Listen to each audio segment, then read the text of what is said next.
দেখো বন্ধুরা, এই টাইপের পিতা পুত্রের ম্যাথ অনেক পরীক্ষা এসে থাকে। তোমরা দেখতে পাবে যে পিতা ও পুত্রের বর্তমান বয়স অনুপাত হচ্ছে 8:3। 10 বছর পরে তাদের বয়সের অনুপাত হবে 2:1। বর্তমানে পিতা ও পুত্রের বয়স কত?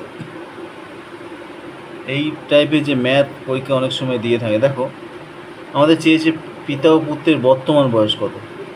আমরা ধরি বর্তমানে পিতা ও পুত্রের বর্তমান বয়স যথাক্রমে 8x ও 3x। এবার তোমরা বলবে 8x ও 3x কেন করলাম? এখন বলে দিয়েছিল পিতা ও পুত্রের বর্তমান বয়স 8:3, তাই আমরা বর্তমান পিতা ও পুত্রের বয়স যথাক্রমে আমরা 8x ও 3x ধরলাম।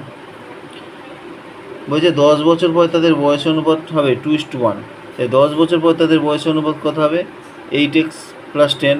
যেহেতু 8x বর্তমানে ছিল 10 বছর পরে, 8x + 10 ও 3x + 10। বোঝা গেল? শর্ত অনুযায়ী এই 8x + 10/3x/10 এটা = তো 2/1, যেটা আমাদের এখানে দিয়েছে যে 10 বছর পর তাদের বয়স অনুপাত হবে 2:1। তাহলে এই 8x + 10 মানে এটা কার? এটা 10 বছর পরে পিতার বয়স, আর 3x + 10 হচ্ছে 10 বছর পর পুত্রের।